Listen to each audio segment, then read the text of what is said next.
Assalamualaikum warahmatullahi wabarakatuh. Halo semuanya, kami dari kelompok 3 yang akan membahas mengenai kognitif moral akan berbagi nih dengan kalian mengenai kiat-kiat mencegah anak dari pengalaman Big Sibling Blues.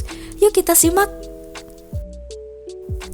Adolescence Big Sibling Blues merupakan keadaan anak yang tidak bisa menerima kehadiran adik atau saudara baru di keluarganya.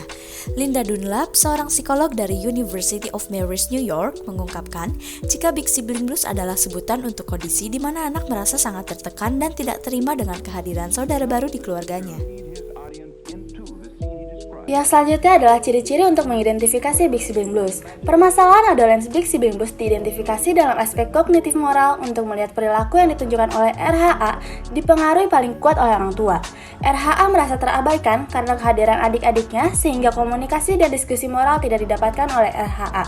Dan juga dapat dilihat dari kehidupan sekolahnya, RHA mengaku tidak sering melakukan interaksi dengan temannya karena adaptasi budaya yang kurang berhasil dan terpotong oleh pandemi.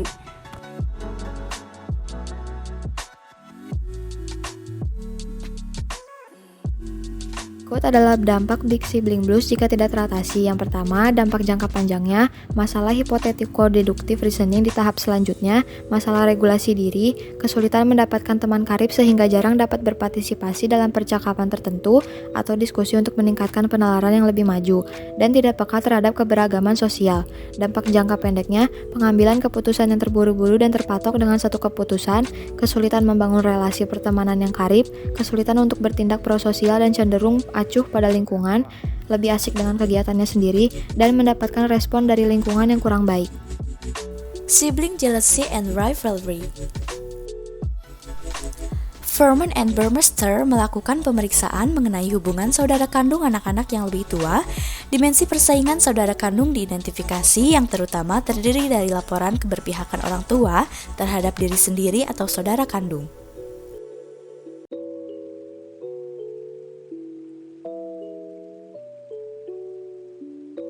Di seluruh studi, persaingan tampaknya menjadi dimensi independen dari hubungan saudara kandung, tetapi berkolerasi positif dengan permusuhan dan berkolerasi negatif dengan kasih sayang di antara saudara kandung, menurut Bohr, Westenberg, dan McHale pada tahun 1997, Sung and Scott pada tahun 2004. Persepsi perlakuan berbeda oleh orang tua dapat berdampak pada hubungan saudara kandung untuk remaja. Hal itu berfungsi untuk meningkatkan rasa persaingan atau persaingan antara saudara kandung, tetapi tidak untuk meningkatkan permusuhan secara keseluruhan atau mengurangi kasih sayang untuk saudara kandung. Selanjutnya, kami akan memaparkan mengenai observasi wawancara yang telah kami lakukan.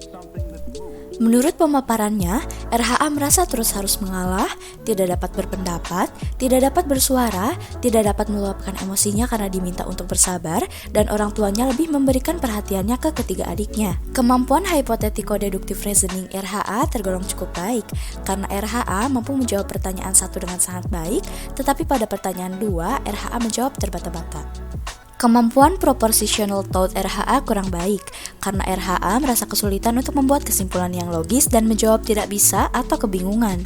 Pada pengujian kemampuan transitivitas, RHA menjawab dengan sangat baik. Perkembangan moral dari RHA. RHA mengaku merupakan anak yang kesulitan untuk bersosialisasi. RHA tidak memiliki teman dekat yang dapat diajak diskusi, teman lebih banyak sebagai teman game online.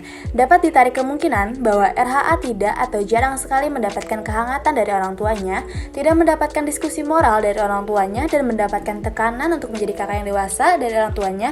Hal ini memungkinkan RHA terhambat dalam penalaran moral, reasoning, and behavior. Berikut adalah tips untuk mencegah Big Sibling Blues pada anak.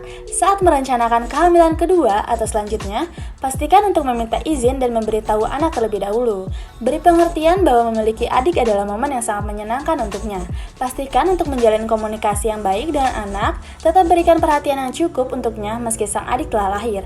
Libatkan kakak dalam segala kegiatan yang menyangkut adik dari sebelum kelahir hingga setelah kelahiran. Bagi mereka yang mengalami persaingan dengan saudara kandungnya, hendaknya mencoba untuk terbuka satu sama lain. Bagi orang tua, secara umum untuk menghindari persaingan antara saudara kandung, sebaiknya mulai untuk menghilangkan sikap favorisme pada anak dan memperlakukan mereka secara adil. Orang tua hendaknya dapat menjadi moderator di antara anak sehingga persaingan antara anak dapat terselesaikan sejak dini. Orang tua bijak, anak bahagia. Sekian pemaparan yang bisa disampaikan oleh kelompok kognitif moral. Terima kasih. Wassalamualaikum warahmatullahi wabarakatuh.